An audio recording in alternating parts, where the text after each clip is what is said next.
네, 안녕하세요. 디지털 목자 최정현입니다.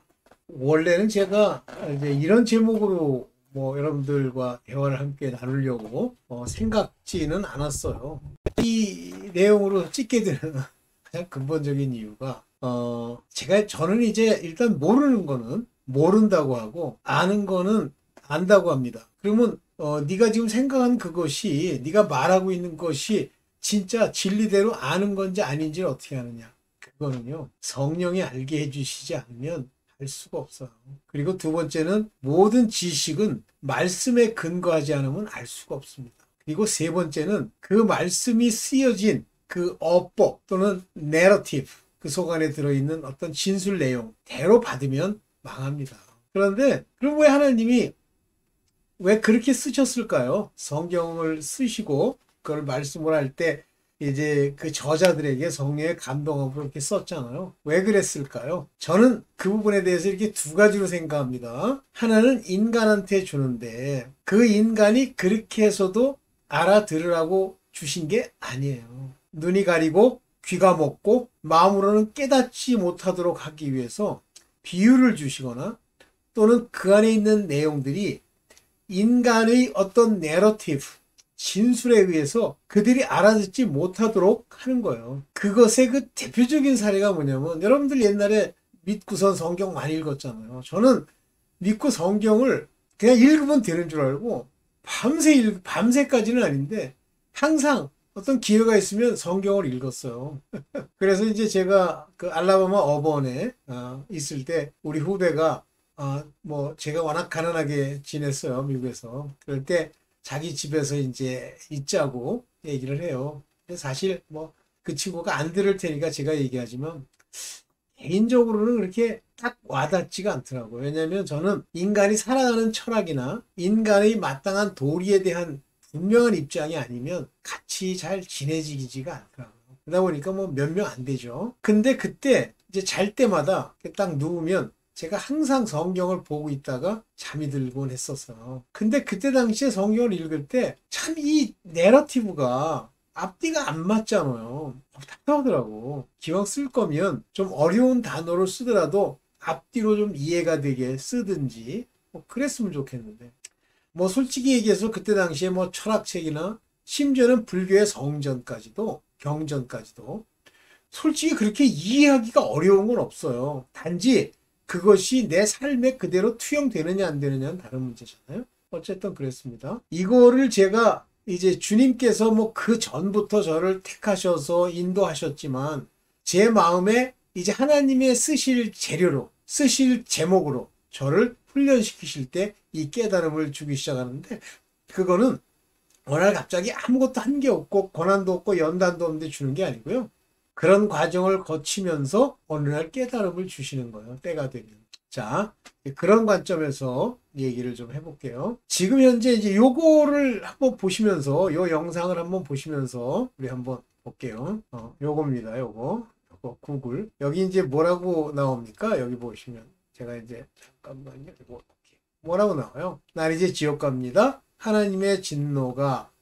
요 얘기가 무슨 얘기냐면, 어떤 사람이 성령 회방죄를 졌다고 생각을 하면서 이제 고민을 하고 이러는 얘기를 자기 잘 아는 사람을 통해서 들었다는 거예요.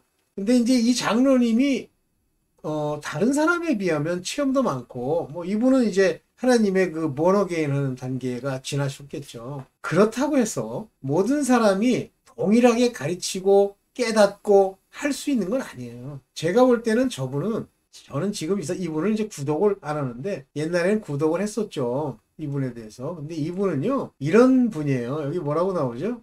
이래도 방언을 하실 거예요.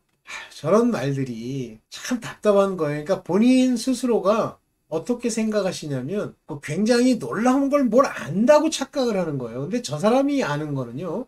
전부 목사들, 신학자들, 경험해 본 사람들의 이야기들을 여러 개를 듣고 지 나름대로 짜집어서요. 하나의 신앙의 프레임을 만들어 놓고 저렇게 주장하는 거예요. 그러다가 또 누가 새로운 얘기를 해주면 새롭게 바뀌고.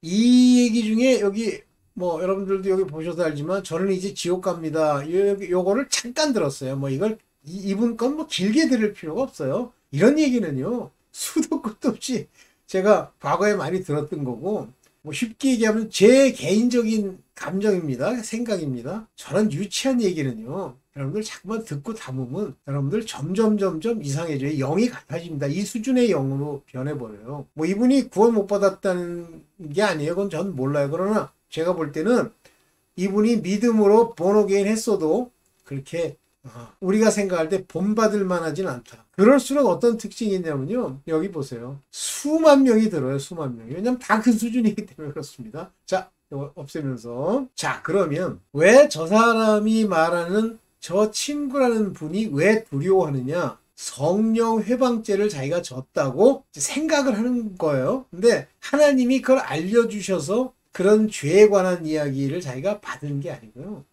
목사가, 그 교회 다니는 목사가 또는 사람들이 그렇게 얘기하는 거고, 자기가 생각해도 심보가 뒤틀려갖고 그렇게 목사 욕을 하고 교회 욕을 하고 그랬대요. 뭐 그랬겠지. 그래서 그 담임 목사가 그렇게 얘기하더랍니다. 목사를 뒤에서 욕하고 교회를 욕하고 하는 건 전부 성령 회방죄다, 그렇게 얘기를 했대요. 저도 이제 성령 회방죄, 짐짓 죄를 짓는 죄, 그 다음에 이제 모든 은사 하나님의 주시는 바 영적인 체험을 다 가지고도 타락하는 자, 뭐 이런 자들, 믿음에서 떠난 자, 뭐 이런 얘기를 저는 아주 오래전에 초기에 성경을 읽을 때부터 마음에 가지고 있었어요. 근데 저는 개인적인 의지가 어떠냐면, 그게 두렵다기보다는 저런 죄는 지으면 안 되지. 그때 당시는 죄가 구체적으로 무엇인지를 모를 때 그렇게 이제 생각했어요. 제가 사실 죄라는 거에 본질적인 부분을 알 때까지 한 30년 이상 지났다니까요. 그게 쉬운 일이 아니래요. 왜? 하나님이 성경에 써놓은 죄라고 하는 것이 우리가 생각하는 죄랑 다르기 때문이다, 이제 이렇게 얘기할 수 있는데요. 아유, 죄송합니다. 자, 먼저 저분이 간증하고 있는 어떤 분이 하는 성령 회방죄라고 하는 부분을 얘기를 해볼게요. 어떤 것이 구체적으로 성령의 회방죄인지 성경에는 안 나와 있습니다. 단 예수께서 그러시죠. 그 이방 사람들, 서기관 바리새인이 와서 귀신을 쫓는 걸 보고 저거는 바알세불의 힘을 빌어 귀신을 쫓는다라고 얘기를 하는 거예요. 그 말에 이제 예수께서 변하시는 말씀으로 그렇게 얘기하는 거예요. 인자, 사람. 보통 인자, 누구를 인자라고 불렀냐면요, The Son of Man. 이거는요, 선지자들, 에스겔서를 보면 사람아 이렇게 써 있는데 그게 인자야 이런 뜻이에요. Son of Man, 사람의 아들아. 그 다음에 예수 그리스도시죠. 육체를 입고 있는데 사람의 아들의 육체를 입고 있잖아. 인자야. 그래서 성경에 보면 하나님이 택해서 하나님이 자기가 쓰시고 하나의 그 이그젬플, 모양으로 우리에게 보이시는 많은 사람들을 인자야 이렇게 많이 부르셨어요. 근데 인자를 거역하고, 거기서도 영어로는 against the son of man이에요.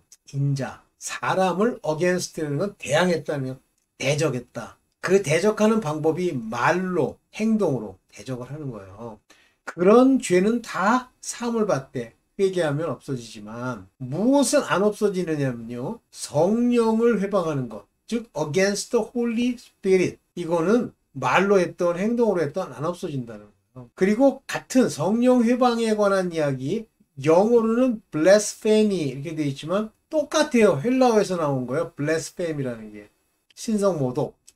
그런데 그렇게만 나오지 않고요, 성령을 거역한 것, 성령을 모독한 것이라고 하는 형태로도 나옵니다. 해석할 때. 자, 성령을 회방한다는 것 자체를 우리가 알 수가 없어요. 하나님을 마음에 두고 성령으로 인도함을 받는 사람들이 죄를 지었다? 성령이 인도하시고 책망하시는 거 알고 죄를 지었다? 저는 그게 성령 회방죄라고 봐요. 저는 성령이 있지도 않아. 자꾸만 사람들이요, 자기가 born again, 자기가 중생했다는 걸 뭐 성령이 오셨다고 얘기하는데, 그 우리 김성수 목사님도 그 소리를 하더라고.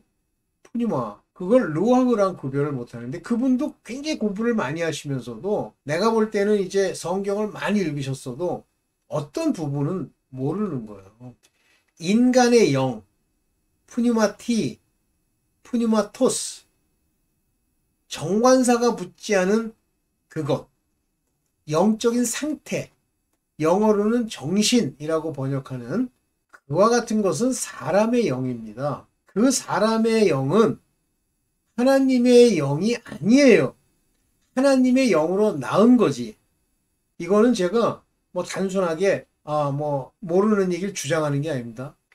저는 이 부분 성령의 존재론적 부분에 대해서는 하나님께 받았다고 제 스스로가 깨달은 거예요. 그러니까 깨달음을 받은 겁니다. 사람의 영을 가지고 성령이다. 그 사람의 영은 성령의 말씀과 성령의 인도와 성령의 책망을 알아들을 수 있는 존재. 육신으로는 모른다고 돼 있잖아요. 그 육신은 사람이 아닙니까? 양심의 형태로 들어있는 건데. 그런데 성령의 일을, 성령의 말씀을 받을 수도 행할 수도 없다고 돼 있어요. 육신은. 그러면 영으로 거듭난 사람만 받아들이고 행할 수 있다는 거예요. 그게 성령이 오신 거다? No. 성령이 우리 안에 오신 것은 성령으로 인쳤다라고 하는, 하나님의 것으로 인쳤다라고 하는 것의 하나의 표예요. 그러면 성경에 나와 있는 돈은 사랑함이 일만하게 뿌리고 죄를 짓고 이런 사람들, 이 성령이 거한다? No. 그러나 성령이 우리 안에 인도자로서 오셨는데 그 인도자로서 오신 그분을 대적하고 모독하고 짐짓 죄를 범할 수 있느냐? 없습니다. 그렇게 될 사람은요, 아예 하나님이 택하지 않아요. 하나님이 중생하도록 만들지를 않습니다. 죄송합니다. 중생이란 말을 쓰면 안 돼요. 반드시요, 하나님이 끝날까지 그들을 살릴 자들에 대해서는 택하여 세웁니다. 그냥 택하는 게 아니에요. 택하여 세운다. 그래서 성령 회방죄라고 하는 것은 우리의 인식의 한계에 넘어서 있어요. 그러나 어떤 사람이 자기가 한 행동에 대해서 두려움을 느끼고, 그 두려움이 뭐죠? 하나님을 두려워하는 경외의 두려움이에요. 두려움을 느끼고 그것을 회개하고 가기를 원한다. 저는 성령 회방죄라고 안 봐요. 그러면 성령 회방죄, 지금까지 요거는 절대 제가 맞는다는 건 아닙니다. 성령 회방죄라는 건 하나님을 빙자해 돌아다니지만 하나님과 관계가 없는 자들, 영으로 거듭나지 못한 자들이 자기네들의 생각과 지식으로 성령으로 하신 일을 귀신의 일로 표명하는 것. 저는 이걸로 봅니다. 다시 말하면 이미 그들에게는 중생이라는 단계가 없다라고 봅니다. 그런데 이제 저분은 저걸 이런 논법을 쓰는 거예요. 그렇다면 구원받을 사람이 몇 명이나 되겠습니까? 아이고 정신 차리세요 이 아저씨야. 아니 그런 개돼지 거지 같은 거 죄나 짓고 성령도 안 계신 걸 살려서 천국에 보낸다고? 천국이 무슨 거지 집합소야? 그런 소리를 좀 자꾸만 해요. 저런 인간들 많아요. 그러니까 뭐 대충 지금처럼 살아도 구원을 받을 거라고 생각하는 그런 종류의 인간이요. 버글버글합니다. 자, 두려움은 두 종류가 있어요. 하나는 하나님을 두려워하는 경외심입니다. 이것은 하나님의 뜻대로 하나님을 두려워하는 마음은 회개에 이르게 하기 때문에 그건 좋은 거라고 되어 있어요. 여기서 중요한 용어가 나옵니다. 하나님을 두려워해야 회개가 나오는 거예요. 근데 인간들이 옛날에 그 박무수라는 인간이 사람들 데리고 회개하라고 할 때 그 사람은 어떤 식으로 합니까? 그냥 나불나불 하면 된다고 생각하잖아요. 하나님을 두려워함이 없이도 세상에 벌받을 걸 두려워하는 이런 인간 종류들이 있어요. 그런 인간 종류에 관한 규제를 하나 볼 테니까 한번 봅시다. 요겁니다. 자, 로마서 8장 15절. 너희는 다시 여기 again 그랬죠. 다시 to fear, 두려워하는 건 똑같아요. 근데 하나님을 두려워하는 것이 아니고 세상을 두려워하는 두려움이에요. 이거는 fear God이 아닙니다. 하나님을 두려워하는 것이 아니라 여기 보면 the spirit of bondage, 헬라어로는 다 똑같아요. bondage나 종이나 다 doulos, 종의 영을 받지 아니하고. 근데 이 종의 영이 뭐예요? 무서워하는, 두려워하는. 왜 두려워하죠? 사랑이 없기 때문에.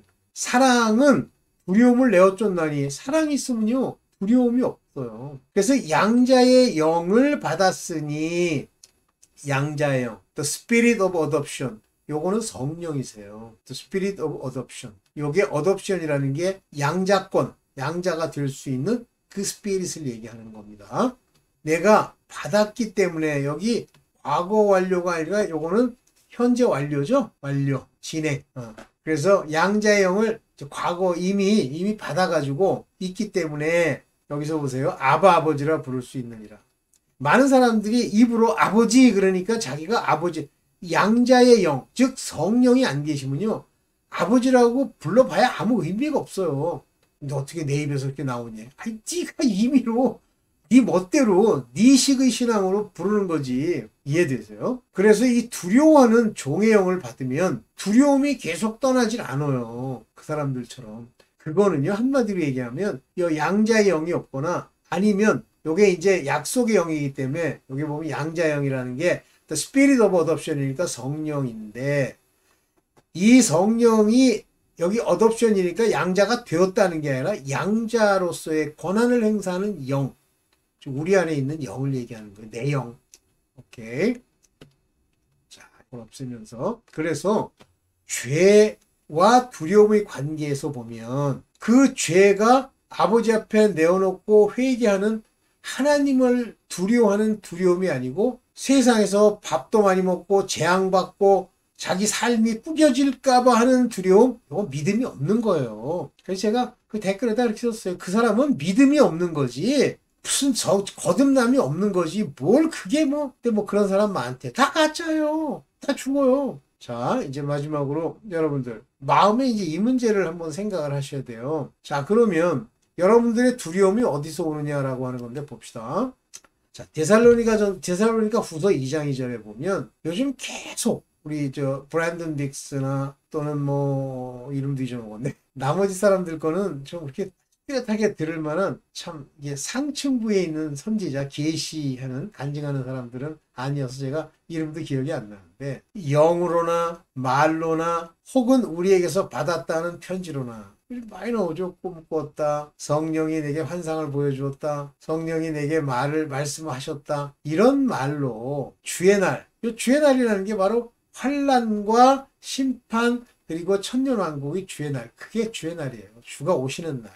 이 이르렀다고 동심하거나 막 초색초색하거나 두려워하거나 하지 아니할 그것이라. 그러니까 너무 그런 말이 있다고 해서 모든 것을 마치 그 일 하나로 초점을 맞추려고 삶을 그렇게 가져가서 안 돼요. 마음을 바꿔야지. 주와의 관계를 바꿔야죠. 더 기도하고 더 말씀을 읽고 기도와 말씀이 없이는요. 어떤 영도 어떤 악령도 쫓아낼 수 없어요. 저러한 류는 기도와 금식만으로 그랬잖아요. 그런데 웬만한 건 기도와 말씀으로 쫓아내는 겁니다. 자, 이렇게 영으로 받았다든가 말로 받았다든가 동심하지 말고 때가 되고 여러분들이 주 예수 그리스도의 관계가 분명함요. 여러분들이 거부할 수도 없이 올라갑니다. 거부하지도 않겠지만 휴거가 되는 거예요. 왜 휴거가 안 되냐면 의심하고 두려워하고 그 마음의 상태가 하나님 보시기에 믿음이 아니기 때문에 그래요. 자, 이 마지막 때는 어떻게 일이 일어나냐면 먼저 소돔을 한번 생각해 볼까요? 롯 하나, 그거 하나 살립니다. 그래서 그랑 관련되어 있는 딸내미 둘, 와이프 넷이 나오는데 예를 들면 롯이 막 하늘을 보니까 시커먼 게 막 천둥이 치고 아무래도 막 하늘에서부터 그 유황불이 내릴 것 같은 그런 느낌이 들었나요? 아니에요. 멀쩡해요. 그래서 그 사위들에게 얘기했더니 사위들이 뭐라고 해요? 농담으로 여겼더라 그러잖아요. 그러면 롯의 표정도 막 긴박하고 극박하게 움직이는 게 아니라 설렁설렁 움직이는 거예요. 그런데 롯 하나 살리기로 아브라함을 통해서 결정하셨기 때문에 그가 그 성에서 나오니까 그 유황 불못이 떨어지는 거예요. 그때 막 조짐이 보이는 거예요. 나오니까. 그때 롯이 그러죠. 내가 저 앞에 있는 저 성, 저 소알성까지 갈 때까지 좀 참아주세요. 산까지 가기는 어렵습니다. 그렇죠? 상황 인식이 되세요? 둘째, 노아의 때를 한번 봅시다. 노아가 계속 방주를 만들고 다 만들었어. 그래서 짐승까지 다 들였어. 그래도 일주일간 문을 열어놨잖아요. 그런데 그 열려진 문으로 사람들이 안 들어오고 계속 조롱하고 먹고 마셨다고 돼 있어요. 시집가고 장가가고. 그리고 그 일주일 후부터 빗방울이 떨어집니다. 다 죽었죠? 이와 같이 이 마지막의 휴고도 일어나면 그렇게 일어납니다. 그래서 그냥 세상 멀쩡하고요. 근데 계속 말이 들리죠. 여러분들이 복되는 거예요. 말이 계속 들립니다. 아, 때가 가까웠구나. 자, 깨어서 다섯 처녀처럼 있는 거예요. 그 다섯 처녀의 기름이 뭐 성령이다 아니다 뭐 오늘 하는데 제가 볼 때는 어쨌든 기름 부음이라고 기름이라고 하는 것은 성령이 관여하는 것이에요. 그래서 기름 부음을 받았다라는 건 그 사람이 좋다 훌륭하다 그것 이전에 존재할 수 있는 마음의 상태가 되었다는 얘기입니다. 자, 이제 마무리를 짓시다. 요거에 대해서만 여러분 막 초색초 그렇다고 또 세상 산다고 돈벌이하고 뭐 치부하고 하지 마세요. 큰일 납니다. 그건 이미 간 거예요. 그렇다고 또 막 흥청망청거리지도 마시고 때가 되면 하나님이 때가 되면 걷어갑니다. 여러분 마음 안에 뭐가 있어야 돼 이제? 두려움이 없이 기쁨과 평강만 있어요. 그리고 세상의 것을 추구하고 그것을 쫓아가는 것이 없어야 되고 항상 기도하고 말씀을 읽는 하나님의 기뻐하는 바를 즐겁게 여겨야 됩니다. 네, 오늘 여기까지만 할게요. 네, 감사합니다. 디지털 목자 최정현이었습니다. 감사합니다.